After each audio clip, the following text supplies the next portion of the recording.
Rossiya prezidenti Vladimir Putin mamlakati manfaatlarini ta'minlash sharti bilan tinchlikka erishishga roziligini ma'lum qildi. Bayonot Kreml matbuot kotibi Dmitriy Peskov tomonidan e'lon qilindi va Putinning ushbu fikrlari majburiy shart sifatida qo'yilayotganiga urg'u berildi. Bayonotda aytilishicha, Trampning Qrim masalasi muhokama qilinmasligi haqidagi so'zlari Rossiyaning pozitsiyasiga to'la mos keladi. Rossiya Ukrainadagi vaziyatni tartibga solish jarayonini davom ettirishni maqsad qilgan va Qo'shma Shtatlarning vositachilik harakatlarini qadrlamoqda. Kreml prezident Putinning Uitkov bilan navbatdagi uchrashuvlari qachon bo'lishini ma'lum qiladi. Putin va Uitkov o'rtasidagi muzokaralarning tafsilotlari ular bo'lib o'tgunga qadar oshkor qilinmaydi. Kreml Trampning tinchlik rejasi bilan bog'liq har qanday ma'lumot sizib chiqishiga izoh bermaydi. Moskva Londonda Ukraina bo'yicha uchrashuv ishtirokchilarida kelishmovchiliklar va pozitsiyalarni yaqinlashtirish bilan bog'liq muammolar mavjudligini ko'rmoqda. Rossiya G'arb tinchlikparvar kuchlarining Ukrainada joylashtirilishini mutlaqo nomaqbul deb hisoblab, buni jiddiy tahdid sifatida baholamoqda. Ushbu fikrlar Kreml bayonotida keltiriladi. Bir vaqtning o'zida Yevropada, to'g'rirog'i Kir Starmer hokimiyati koridorlarida Ukraina mojarosining Ukraina tomonidan so'zlovchilari o'rtasida muzokaralarning yakunlari bo'yicha muhokamalar ketmoqda. Voqealarga nisbatan rasmiy Parij ham munosabat bildirib, Ukraina Kiyev bombalanayotgan bir vaqtda o't ochishni to'xtatishga rozi bo'la olmasligini ma'lum qildi. Fransiya prezidenti Emmanuel Macron, shuningdek, AQSh prezidenti Donald Trampning g'azabi bir kishiga qaratilishi kerak. Bu Rossiya prezidenti Vladimir Putinga qo'shimcha qiladi bayonotda. Kuzatuvlarimiz natijasi shuni ko'rsatadiki, har kim o'zining shartini qo'yaveradi. Yakunda kelishuv sanasi esa cho'zilaveradi. Asosiy hal qiluvchi tomon AQSh ham masala yuzasidan yakuniy bayonotlarni e'lon qildi. Rossiya va Ukraina rasmiylari bilan muzokaralar hamda uchrashuvlar uchun yaxshi kun ayni vaqt ekani haqida gapirmoqda Donald Trump. Ular kelishuvga erishishga juda yaqin turishibdi. Endi esa har ikkala tomon ham eng yuqori darajada uchrashuv o'tkazib, ishni oxiriga yetkazishlari zarur. Asosiy va muhim bandlarning aksariyati allaqachon kelishilgan. Qon to'kilishini darhol to'xtating.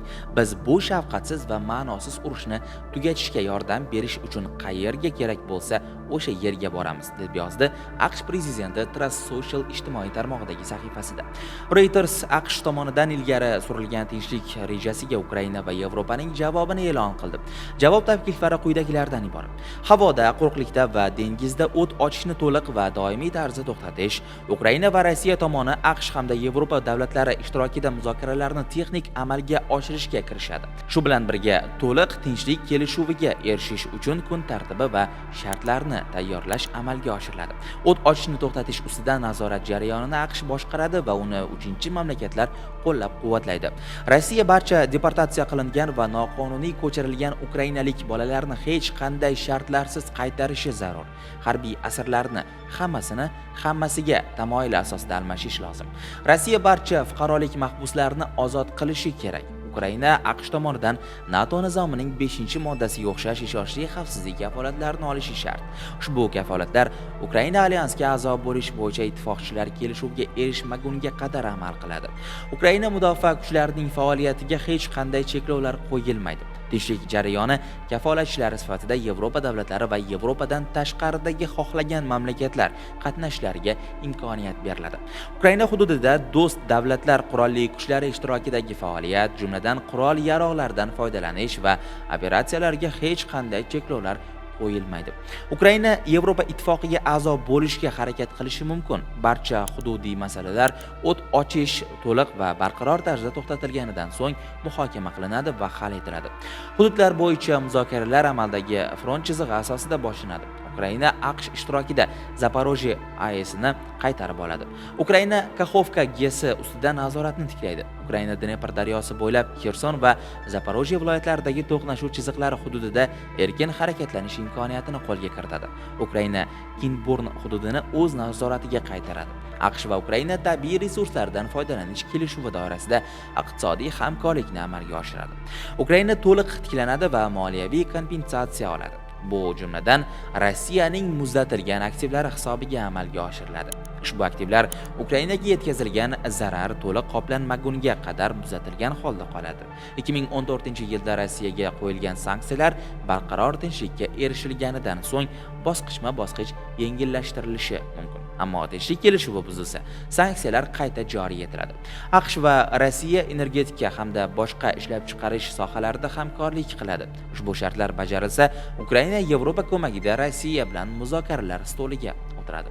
Hamma tinchlikka bu yoqda harakat qilayotgan bir vaqtda Ukraina ham Rossiya ham bir-biriga qaqshatqich zarbalar berishni bir daqiqa ham tindirishmayapti. Ukraina xavfsizlik xizmati Qora dengizda Rossiyaning soyadagi floti tarkibiga kiruvchi chet el yuk tashish kemasini hibsga olganini ma'lum qildi. Tergov ma'lumotlariga ko'ra 2024-yil oxirlarida kema Sevastopol portidan Ukraina janubidagi bosib olingan hududlardan o'g'irlangan 5000 tonna bug'doyni olib chiqqan. Ushbu kema Osiyo davlatlaridan birining bayrog'i ostida noqonuniy tarzda suzgan. Kemada o'tkazilgan tintuv davomida rus bosqinchilari tomonidan Ukraina qishloq xo'jaligi mahsulotlarini o'g'irlash faktlarini isbotlovchi hujjatlar, navigatsiya qurilmalari va boshqa daliliy ashyolar topilgan, deyiladi Ukraina xavfsizlik xizmati bayonotida.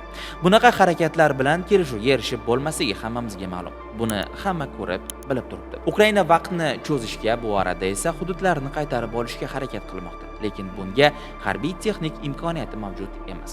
Hozir muzokaralar stoliga o'tiradigan bo'lsa, hududining 3dan 1 qismidan ayriladi.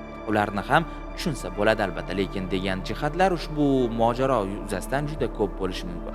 Agar u Tramp davrida ham tugamasa, Ukrainada uzoq muddatli inqiroz boshlanadi, deydi tahlilchilar.